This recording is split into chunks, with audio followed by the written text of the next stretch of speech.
Hello दोस्तों, आपका फिर से स्वागत है आपके अपने चैनल इश्क की गहराइयों में। दोस्तों, मेरा नाम मोहित है और मैं राजस्थान का रहने वाला हूँ।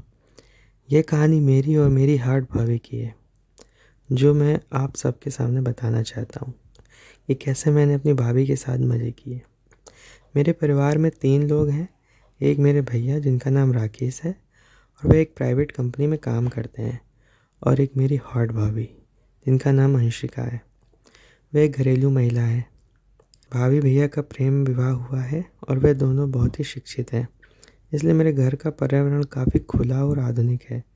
अगर भाभी की बात करूं तो वह अपनी फ़िटनेस का बहुत ध्यान रखती हैं और अच्छी तरह से शिक्षित होने के कारण जीन्स, शर्ट और टॉप पहनती हैं, जो कि उनके लिए एक आम बात है। भाभी अपनी फ़िटनेस का ध्यान रखने के कारण काफ़ी आकर्षक और खूबसूरत दिखती हैं। मैं उनका इकलौता देवर हूँ, इसलिए मुझे हमेशा बहुत प्यार मिला है और भैया भाभी कभी भी मुझे नाराज़ नहीं करते हैं। जब भी समय मिलता है हम चारों मिलकर खुलकर बातें करते हैं। बात उस समय की है जब मेरे कॉलेज की छुट्टियां शुरू हो गई थी। मुझे भी घर पर छुट्टियां बिताने में कोई परेशानी नहीं थी, क्योंकि मैं घर पर लैपटॉप में गेम खेल कर और मोबाइल पर टाइम पास करता रहता था। एक दिन मैं लैपटॉप पर गेम खेल रहा था। उस समय घर की काम वाली बाई छुट्टी पर थी, इसलिए भाभी ही सारे काम कर रही थी। भैया सुबह ऑफिस चले गए और भाभी घर के काम निपटा रही थी। भाभी ने उस दिन राजस्थानी ड्रेस पहनी हुई थी, और क्योंकि वह घर पर ही थी इसलिए भाभी ने दुपट्टा नहीं लिया था। इस समय भाभी मेरे कमरे में आई और झाड़ू लगाने लगी। मैं बेड पर गेम खेल रहा था।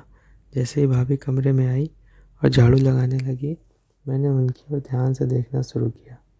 क्योंकि भाभी ने दुपट्टा नहीं लिया था तो कुछ चीज़ें स्पष्ट दिखाई दे रही थी। अचानक भाभी ने मेरी ओर देखा और मुझे बोली, बेडशीट ठीक करने दे और फिर अपना गेम खेलना। फिर मैं तुरंत दूसरी ओर देखने का नाटक करने लगा और फिर उठकर मैं बाथरूम में चला गया। बाथरूम में जाकर मैंने सोचा कि कहीं भाभी ने मुझे उनको देखते हुए देख तो नहीं लिया। उस समय मैं थोड़ा डर गया, लेकिन मेरे मन में कई तरह के विचार चलने लगे थे। मैं समझ नहीं पा रहा था कि जो मैंने देखा और सोचा वो सही था या गलत। फिर मैं बेडरूम में वापस आकर बैठ गया, लेकिन अब मेरा ध्यान गेम खेलने में नहीं लग रहा था। भाभी किचन में चली गई। तब मुझे राहत मिली कि भाभी को कुछ शक नहीं हुआ। मैंने अपना लैपटॉप बंद कर दिया, करने लगा। अचानक मुझे एक नोटिफिकेशन आया और मैंने उस पर क्लिक किया, जहाँ मुझे बहुत सी कहानियाँ दिखी, जैसे कि आप इस स्टोरी में पढ़ रहे हैं। उनमें से कई कहानियाँ भाभी और देवर के बारे में भी थी। मैंने वह कहानी पढ़ी जिसमें देवर अपनी भाभी के साथ किस तरह से मज़े लेता है। यह कहानी पढ़कर मेरे मन में कुछ वैसे ही ख्याल आने लगे। तब मैं बाथरूम में जाकर अपनी भाभी के बारे में सोचते हुए हाथ से कुछ किया और फिर बाहर आया तो देखा कि उधर भाभी किचन में खाना बना रही थी। और फिर फ्रिज से पानी की बोतल निकालते हुए मैं भाभी को देख रहा था। वह मेरी तरफ पीठ करके खड़ी थी। मैं उन्हें ध्यान से देख रहा था। उनका ध्यान खाना बनाने में था, इसलिए उनको पता नहीं चला कि मैं उन्हीं को देख रहा हूँ। तभी अचानक भाभी पीछे मुड़ी और मेरी तरफ देखते हुए बोली, क्या हुआ, क्या देख रहा है? तब मैं बोला, भाभी आप कितना काम करती हो, थकती नहीं हो क्या? तभी भाभी बोली, कुछ सालों में तेरी बीवी आ जाएगी ना मेरी मदद करने के लिए। और भाभी इतना कह के हंस पड़ी। तब मैंने कहा, भाभी अभी मेरी शादी की उम्र ही कहाँ हुई है, अभी तो मैं बच्चा हूँ। इतना कहकर मैं अपने बेडरूम में चला गया और सोचने लगा कि भाभी को क्या पता कि मैं उसे ही देख रहा था और कुछ सोच रहा था। इस तरह भाभी को देखते देखते कुछ दिन निकल गए। तब मैंने सोचा कि सिर्फ देखने से कुछ नहीं होगा, कुछ प्लान बनाना पड़ेगा। ऐसा सोचते सोचते शाम हो गई। अगले दिन रविवार था। भैया भाभी खरीदारी करने जाने वाले थे। थोड़ी बहुत खरीदारी करनी थी। भैया और भाभी खरीदारी करने के लिए निकलने वाले थे। तब मुझसे पूछा, तुम चलोगे? मैंने मना कर दिया। मैंने कहा, आप लोग जाओ, मैं गेम खेलूँगा। फिर वो दोनों चले गए और उनके जाते ही मैंने दरवाज़ा बंद किया और उनके बेडरूम में गया। मैंने अलमारी खोल कर देखा कि क्या मुझे कोई आइडिया मिलता है। तभी मुझे एक युक्ति सूझी। मैंने अलमारी में कुछ ढूंढने की कोशिश की तो मुझे भाभी की लिपस्टिक और बॉडी स्प्रे मिल गया। मुझे भाभी के कई सारे कपड़े मिले। उनमें से भाभी का वन पीस लाल रंग वाला, उसे देखकर मैंने सोचा भाभी इस ड्रेस में कैसी कमाल लगती होंगी। सोचते सोचते मैंने अलमारी के सारे कपड़े ठीक से रख दिए वापस। लेकिन बेडरूम में भाभी की फ़ोटो देखकर मुझे फिर कुछ अजीब सा महसूस होने लगा। अब मैंने ठान लिया कि अब तो कुछ करना ही पड़ेगा, तभी मैं शांत हो पाऊँगा। सब कुछ ठीक से समेट कर मैं हॉल में आकर टीवी देखने लगा। तभी भाभी और भैया वापस आ गए और बैठ गए। इस तरह से वह दिन तो निकल गया और अगले दिन भैया जाने वाले थे, इसलिए भाभी ने जल्दी उठकर सब कुछ समेट दिया और भैया को नाश्ता देकर घर के बाकी काम करने लगे। सुबह के 8 बजे भैया चले गए और भाभी भी घर के कामों में लग गई। भैया का बाहर कंपनी के काम से जाना था। वो मेरे लिए कोई नई बात नहीं थी। भाभी आज जल्दी उठ गई और भैया के नाश्ते के चक्कर में नहाने नहीं गई थी। भैया के जाने के बाद सुबह 9 बजे भाभी नहाने चली गई और मैं हॉल में टीवी देख रहा था कि अचानक भाभी की आवाज़ आई, मोहित तौलिया दे दो। मैं तुरंत तौलिया लेकर भाभी को देने गया। भाभी ने दरवाज़ा थोड़ा सा खोला और तौलिया देने के लिए हाथ बढ़ाया। तब भाभी ने तौलिया के लिए हाथ बढ़ाया तो मैंने देखा कि भाभी के बाल पूरी तरह से भीगे हुए थे। उनके हाथों से पानी टपक रहा था और उनके चेहरे और हाथों में पानी की बूंदें देखकर भाभी मुझे बहुत सुंदर लगी। जब भाभी ने हाथ आगे किया तो थोड़ा साइड में खिसकी, तब मुझे वो थोड़ी सी दिखाई दी। उस पर पानी की बूंदें भी थी। उनके हाथ जैसे मुझे अंदर बुला रहे थे, लेकिन मैं चालाक थी, तुरंत अंदर खिसक गई। ऐसा लग रहा था कि मैं तुरंत अंदर जाकर भाभी को खड़ा खड़ा ही आनंद दे दूँ। वैसे भी भैया घर पर नहीं थे, लेकिन मैंने खुद पर काबू किया और हॉल में आकर वापस बैठ गया।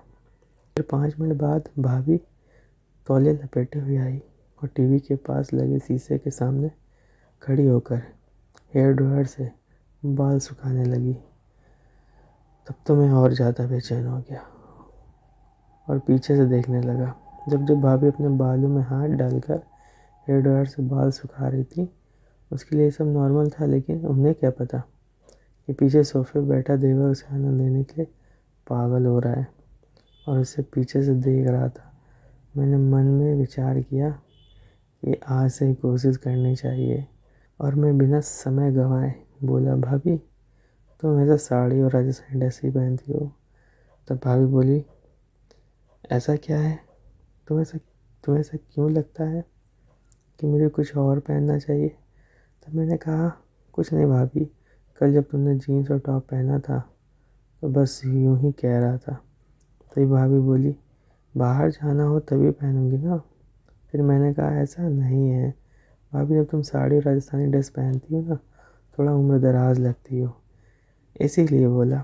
फिर भाभी ने जवाब दिया, अब जवान दिखकर क्या करना है, जिससे प्यार किया था उससे शादी कर ली और अब तो जैसा आलसी देवर है, और फिर क्या चाहिए। इतना कहकर भाभी जोर से हंसी और बेडरूम में कपड़े पहनने चली गई। मैं भी हंसा और टीवी देखने लगा। थोड़ी देर बाद भाभी बाहर आई कपड़े बदल कर। देखकर मुझे खुशी भी हुई और नाराज़गी भी। खुशी इसलिए क्योंकि उन्होंने मेरी बात मानी थी और नाराज़गी इसलिए कि अब वह पूरी तरह से डरी हुई थी। भाभी आई, बोली, अब कैसी लग रही हूँ। मैं हैरान होकर बोला, अब तो तुम एकदम मेरी उम्र की लड़की लग रही हो भाभी। भाभी बोली, कैसे मैं तेरी उम्र की लग सकती हूँ, अब तुम बुढ़ी लगती हो ना। मुझे समझ नहीं आ रहा था मैं क्या कहूँ, लेकिन कुछ तो कहना था, इसलिए मैंने कहा, अरे भाभी, हम तुम की उम्र में अंतर ही क्या है। तो अंतर हमें पता है, लेकिन बाहर किसी को थोड़ी ना पता है। अगर हम दोनों बाहर घूमने गए तो लोग सोचेंगे कि हम प्रेमी प्रेमिका हैं, और आगे क्या बताऊँ, नहीं तो तुम गुस्सा हो जाओगी। इतना कहकर मैं जानबूझकर रुक गया और भाभी की प्रतिक्रिया देखने लगा। तभी भाभी ने बिना समय गंवाए मुझसे पूछा, अच्छा और क्या, बोलना। बस इतना कहा कि छोड़ भाभी, तुम्हें गुस्सा आ जाएगा। तब भाभी बोली, मुझे कभी तुझ पर गुस्सा आया है क्या? और तुझे पता है ना कि मेरा देवर कभी गलत नहीं करता, तो मुझे गुस्सा क्यों आएगा? अब जल्दी बोल, क्या कहने वाला था? तब मैंने कहा कि अगर हम साथ में बाहर कहीं घूमेंगे तो लोग हमें पति पत्नी भी समझेंगे। ये सुनकर भाभी जोर से हंसने लगी। फिर बोली, अरे बाप रे, इतनी छोटी सी बात के लिए मुझे गुस्सा क्यों आएगा? और फिर भाभी हंसने लगी। तब मैंने उनसे कहा, हंसो मत भाभी। इतना कहकर भाभी ने मुझे चिढ़ाने के लिए फिर से हंसना शुरू कर दिया और मैंने भाभी की तरफ दौड़ लगाई मजाक करने के लिए। तभी भाभी भागकर किचन में चली गई और हंसती रही। फिर मैं हॉल में बैठ कर सोचने लगा कि चलो, शुरुआत तो हो गई है, लेकिन अभी भी बहुत काम बाकी है और वह भी उतना ही मुश्किल। भाभी बहुत संस्कारी है और मैंने कभी उन्हें ऐसा महसूस नहीं किया कि उन्हें इस तरह की कोई चीज़ की कमी महसूस हो। क्योंकि भैया भाभी की लव मैरिज होने की वजह से खुशी तो उनमें पहले से ही है। ज़रूरत तो मुझे थी और मुझे वह ज़रूर किसी भी हाल में पूरी करनी थी। फिर थोड़ी देर बाद मैंने फिर से कोशिश शुरू की। भाभी किचन में काम कर रही थी। मैं वहाँ गया और मैंने कहा, भाभी, अगर तुम्हें कोई दिक्कत ना हो तो गेम खेलें? भाभी ने कहा, हाँ, मुझे लैपटॉप पर गेम खेलने में कोई दिलचस्पी नहीं है, कुछ और बताओ। फिर मैंने कहा, अरे मेरी प्यारी भाभी, लैपटॉप पर नहीं, बस ऐसे ही हम दोनों खेलेंगे। तब भाभी बोली, अच्छा ठीक है, कौन सा गेम? मैंने बोला, भाभी बेडरूम में आओ फिर बताता हूँ। तब भाभी बोली, अच्छा ठीक है, खेलते हैं, लेकिन पहले मुझे घर के काम ख़त्म करने दे, फिर खेलेंगे। तब मैंने कहा, हाँ ठीक है भाभी, तब तक मैं आपका बेडरूम में वेट करता हूँ। जब तुम्हारा सारा काम ख़त्म हो जाए तब बेडरूम में आ जाना। ये कहकर मैंने उसे पीछे से गले लगा लिया और गाल पर एक किस भी किया। फिर बेडरूम में जाकर बैठ गया। मैं बेडरूम में बैठकर सोचने लगा कि भाभी तैयार तो हो गई है, लेकिन क्या पूछूं जिससे मुझे गुस्सा ना आए और मेरा भी काम हो जाए। थोड़ी देर बाद भाभी बेडरूम में आई और मेरे सामने बैठकर बोली, अब बोल क्या खेलना है? तब मैंने बोला, भाभी तुम्हें तो पता ही है कि गेम की शुरुआत तुम करोगी या मैं? तब भाभी ने कहा, तुम ही करो। फिर मैंने भाभी से सवाल पूछा, तुम्हारी शादी से पहले कोई बॉयफ्रेंड था? मेरा सवाल सुनते ही भाभी बोली, ये कैसा सवाल है? ये कैसा सवाल है मोहित? तब मैंने कहा, यही सवाल है और आपने ही तो चुना है, तो आप बताओ। तब भाभी बोली, हाँ देवर जी, बॉयफ्रेंड तो था और वह तुम्हारे भैया ही हैं। इसके बाद मैं भाभी से बोला, अब आप मुझसे पूछो। तब भाभी ने थोड़ा सोचा, फिर मुझे सवाल पूछा कि तेरी कोई गर्लफ्रेंड है? तब मैंने हाँ में जवाब दिया और कहा, वह मेरे सामने बैठी हैं। मेरा जवाब सुनते ही भाभी गुस्से में बोली, अरे देवर, ऐसा मत बोलना, गलत है, मैं तेरी भाभी हूँ। शुरू में मेरा आत्मविश्वास थोड़ा कम हो गया क्योंकि भाभी को ऐसे गेम में कोई इंटरेस्ट नहीं था और वह संस्कारी भी थी, लेकिन मैं हार मानने वाला नहीं था। तभी मैंने कहा, अरे भाभी, मजाक में बोला था, आप तुरंत क्यों गुस्सा हो जाती हो? तो भाभी प्यार भरी मुस्कान के साथ हंस पड़ी और हाँ में सिर हिला दिया। इसके बाद फिर मैंने भाभी से पूछा, शादी से पहले क्या आपने कभी आनंद लिया है या कोई इस तरह का खेल खेला है? तब भाभी गुस्से में बोली, मोहित, ये ज़्यादा हो रहा है, मुझे नहीं लगता तुम्हें ऐसे सवाल पूछना चाहिए। अब हमें यही रखना है इस पर। मैंने कहा, अरे भाभी, हम अच्छे दोस्त हैं और मुझे नहीं लगता तुम मुझे कुछ छुपा सकती हो। अगर तुम मुझसे प्यार करती हो तो मुझ पर विश्वास है। तो और ये बातें मैंने कहीं सिखाई नहीं, तो फिर मुझे इन चीज़ों के बारे में कुछ नहीं पता होना चाहिए। इसके बाद भाभी बोली, तुम्हें हर चीज़ जानने का पूरा हक है, लेकिन ध्यान रखो कि तुम किससे पूछ रहे हो। तुम मुझसे यानी अपनी भाभी से सब पूछ रहे हो?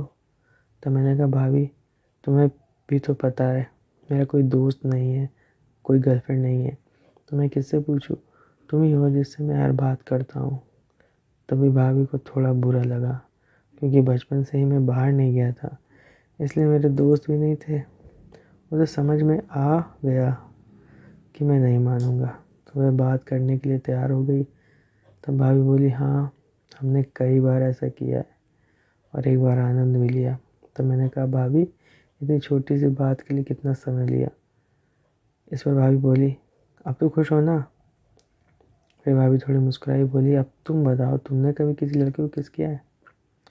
तब मैंने कहा, नहीं, लेकिन अगर कोई लड़की तुम्हारी तरह दिखने वाली हो और तुम जैसे मिले तो ज़रूर करूँगा। इस पर भाभी बोली, अभी तो तुम कह रहे थे कि मैं तेरी दोस्त हूँ और अब फिर कह रहे हो कि अगर कोई और मिली तो करोगे। इतना सुनते ही मैंने बोला, तो क्या तुम्हें किस करूँ भाभी? भाभी बोली, हाँ, लेकिन गाल पर। मैंने कहा, नहीं, मुझे कहीं और चाहिए। अब भाभी बहुत गुस्सा हो गई और मुझे डांटने लगी, लेकिन फिर भी मैंने हार नहीं मानी, क्योंकि मुझे पता था कि अगर अब रुक गया तो फिर कभी भाभी से बात नहीं कर पाऊँगा। किसी तरह भाभी को शांत किया और फिर से गेम खेलना शुरू किया। मैंने कहा, ठीक है, गाल पर ही सही, अब मैं करूँ? तब भाभी बोली, हाँ, जल्दी करो। तब मैं भाभी के पास गया और कुछ देर उनकी आंखों में देखता रहा। फिर मैंने वह किया जो मुझे नहीं करना चाहिए था। फिर धीरे धीरे भाभी को तैयार करके मैंने मज़े लेना शुरू कर दिया। अभी थोड़ा सा ही मज़ा लिया था, कहीं भाभी ने मुझे रोकने की कोशिश की। तब मैंने महसूस किया कि मैं अपनी हदें पार कर रहा हूँ। इस समय भाभी की आंखों में नाराज़गी और चिंता साफ झलक रही थी। उन्होंने मुझे प्यार से समझाते हुए कहा, मोहित, ये सब बातें एक मजाक तक ठीक है, लेकिन भाभी देवर के रिश्ते की एक मर्यादा होती है, हमें उसे पार नहीं करना चाहिए। मैंने भी भाभी की बात को गंभीरता से लिया। मुझे भी एहसास हुआ कि भाभी का दिल दुखाना गलत था। मैंने भाभी से तुरंत माफ़ी मांगी और उनसे वादा किया कि अब मैं ऐसा कोई मजाक नहीं करूँगा जिससे मेरे रिश्ते में कोई दूरी आए। भाभी ने मेरी माफ़ी को स्वीकार करते हुए मुझे गले लगा लिया और कहा, देवर, मैं हमेशा तेरी दोस्त रहूँगी, लेकिन हमें यह भी याद रखना चाहिए कि मेरे रिश्ते की कुछ सीमाएं हैं। तब मैंने भाभी से कहा, हाँ भाभी, अब मैं समझ गया हूँ, मैं आपको कभी दुख ही नहीं करूँगा। इसके बाद हम दोनों ने हंसते हुए फिर से बातचीत शुरू की। अब भाभी ने मुझे मेरे दोस्तों के साथ अधिक समय बिताने की सलाह दी और कहा कि जीवन में रिश्तों की मर्यादा और सम्मान बनाए रखना बहुत ज़रूरी है। इस बातचीत ने मुझे ये सिखाया कि मजाक की भी एक सीमा होती है और रिश्ते में आपसी समझ और सम्मान ज़रूर होना चाहिए। अंत में हम दोनों ने एक दूसरे के साथ हंसते हुए खेल ख़त्म किया और ये वादा किया कि मेरे बीच दोस्ती और प्यार हमेशा बना रहेगा, लेकिन रिश्ते की मर्यादा को कभी नहीं भूलेंगे। दोस्तों, अगर ये कहानी आपको पसंद आई हो तो इस तरह की और भी कहानियाँ सुनने के लिए मेरे साथ जुड़े रहें। कृपया इस वीडियो को लाइक करके चैनल को सब्सक्राइब ज़रूर करें, क्योंकि आपकी सहयोग ही हमें इस तरह की मज़ेदार और रोचक कहानियाँ लिखने में प्रेरणा देता है। धन्यवाद।